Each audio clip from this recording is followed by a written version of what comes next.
Welcome back to the Cool Fears channel. I'm your host, Jesse the Bat Madrigal, aka the Buff Collector. The information on this channel is intended for adult collectors and not children.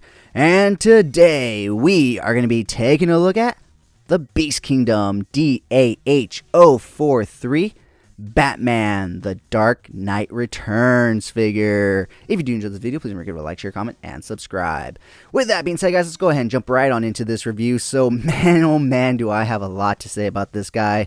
To be honest, I had no intentions of picking this guy up.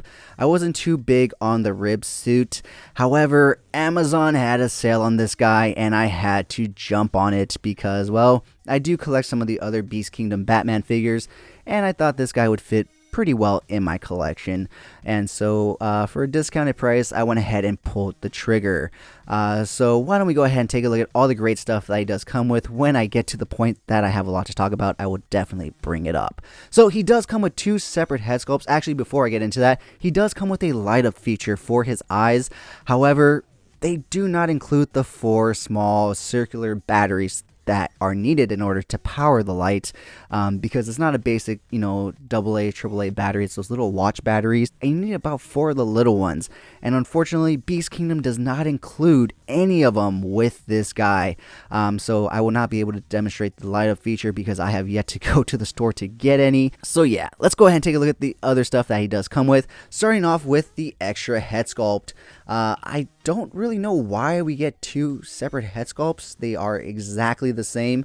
My thought process is maybe because one of the lights may go out in the head sculpt, so that's probably why they included both, so that way if one goes out, you do have a second one. However, besides the 2 separate head sculpts, we do get 2 extra faceplates with this guy. So if you didn't know, usually with Batman figures, we don't get extra head sculpts with different facial expressions. We usually get different faceplates because it's a lot easier to just change out the faceplate on the bottom half of the cowl than it is to include a bunch of other different cowls with different facial expressions. That would definitely drive up the price.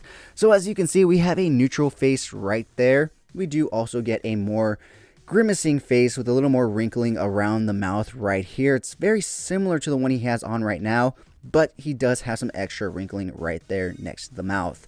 And the last one we do get is this grimacing with the teeth mouth right here. This more serious and aggressive look. So that is it in terms of extra head sculpts and head plates. So why don't we go ahead and take a look at all the extra hands that he does come with.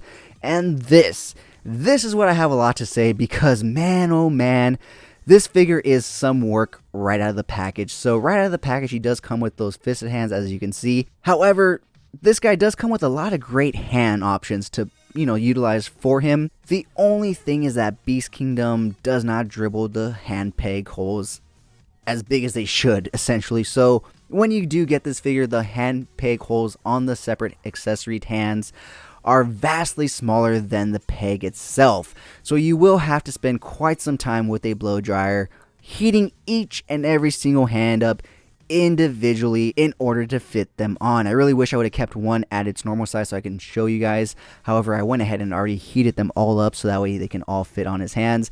However, even after doing all that work, this guy is still one of the most infuriating figures to switch hands on because the peg just constantly moves. Despite actually opening up the peg holes, they still kind of close up a bit.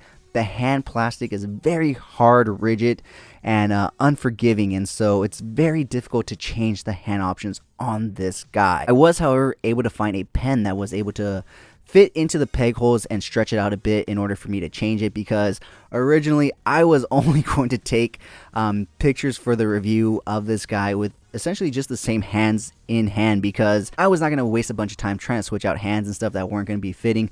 Thankfully, I found a pen that was able to stretch out the peg holes so that way I can prepare them to be put onto him. But even still then, it's quite a cumbersome thing to do. So yeah, BeastKingdom, please make the peg holes bigger on your accessory hands, or do what Mafex does and put them on some, pegs so that way it's stretched out already. But with that being said, let's go ahead and take a look at all the great hands that he does come with, because he does come with quite a few. So he does come with this pair of Batarang holding hands, I would say, because or maybe thumbs up, I don't really know. This is a very odd pair of hands because there's a gap in between them right there. but his thumbs are up, and he doesn't really have any other hands that he can utilize to hold the singular batarangs that he does come with. However, he does come with a pair of already bataranged hands. As you can see, he has them in between his fingers right there. They are sculpted in, so that is nice, and that's how I personally display him myself. We do have a pair of open relaxed hands right here, and these are definitely open relaxed hands because we do also get a pair of open action hands right here, as you can see. So that's really cool. And if we take a look, I mean, it's kind of hard to see because I already kind of dribbled them out and, you know, stretched them out, but the hole itself, imagine it being 2 times smaller, and that's what you get out of the package. Last but not least, we do get a pair of, I don't really know what these are. They're like thumbs up. They're kind of like a mixture of these, but just not quite with the thumb as high, and it is closed off. There's no gap in between them like these have, and he's already holding, or he's already utilizing fisted hands, so those can't be fisted hands. I'm not too sure what they are, but that is all the extra hands that he does come with. He does come with 3 separate little batarangs as well right here. I'm not going to pull all 3 up because they are all identical, but they do look like this. And last but not least, he does come with a flight stand, or a waist grabber stand right here. And honestly, it's not that bad. I had to tighten up the screw in order to hold him up in the air. But the base itself does come with this amazing photo picture on the base, and it says Batman right there. So that basically wraps it up for all the great accessories that he does come with. So why don't we go ahead and take him off the rotating turntable, pull him forward so we can take a look at all the amazing great detail in this guy. Alright guys, so here we have him up close to the camera so we can take a look at all the amazing great detail in this guy. Now, BeastKingdom has definitely been improving their DAH line. If you didn't know, when they first started, they were highly detailed, but they did utilize all hard plastic. Now, as you can see, we are utilizing mixed media. The belt itself is a sculpted plastic. However, the suit itself and the cape is a fabric soft good material. The cowl itself is also a hard plastic, not a faux leather material, but just a hard plastic. Now, as you can see, the cape does have this wire running through either end right here, which is really nice. I really wish they would have included some more wiring throughout the cape, but it does the job nonetheless. Sticking with the cape, let's go ahead and take a look at the edges right here, which are very well nicely weathered since it is a longer cape. Obviously, it'd be dragging down on the floor, and so as you can see, it has been, and it's a little dingy and dirty, but it's amazing nonetheless. So taking a look at the cowl, the amazing detail in the sculpt, in the wrinkles, just absolutely awesome. So let's go ahead and remove the head, and as you can see, he does have the light right there. And if we take a look at the back, we can unzip it right here and access the battery compartment right there. Taking a look at the suit itself, this is the part that I wasn't really too big on, is all these ribs and ridges on it. However, I can see past it, and we do have the fat bat logo right there. Like I said, the belt itself is a sculpted plastic, hard plastic, not like soft pleather material or anything. However, the shorts right here are a pleather material, and as you can see, they're already starting to wrinkle and stuff with just having the legs move a bit.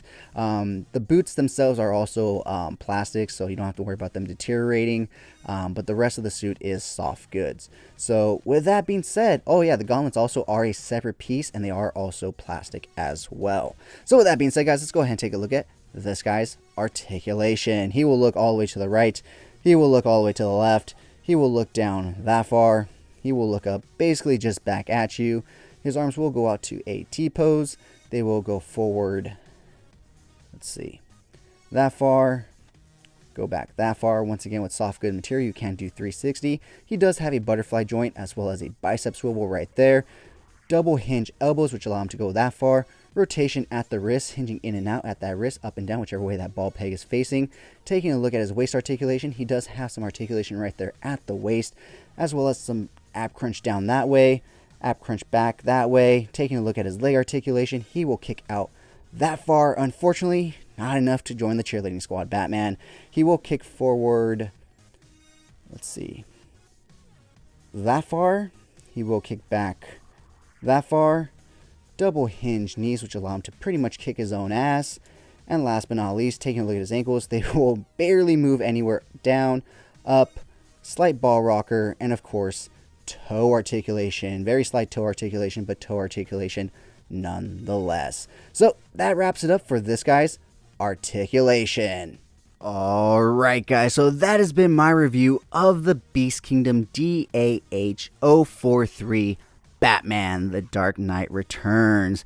Now, I know I usually try to put him in different poses with different hands I didn't use at the beginning of the video, but like I said, this has to be the most infuriating figure to swap out the hands on, because not only do the peg holes kind of shrink even though I put in a lot of work to try to stretch them out, but also the pegs themselves tend to move a lot when I do try to place them in. So you guys get the same fisted hands for this outro. With that being said, guys, let me know down in the comments below, what did you guys think of this figure? And by the way, this is a 1/9 scale figure, so this isn't 1/12, this isn't 1/6. It's kind of in between. This isn't even McFarlane 1/7, this is 1/9. It's a very unique scale, but Beast Kingdom does it very well. With that being said, guys, let me know down in the comments below, what did you think of this figure? And if you've made it this far, type down in the comments below, The Knight Returns. That way I know you made it this far and you're enjoying the content. With that being said, let's go ahead and take a look at some really cool pics that I took of this guy. If you did enjoy this video, please remember to give it a like, share, comment, and subscribe. And as always, I am vengeance. I am the Knight. I am Batman. Have a great fucking day.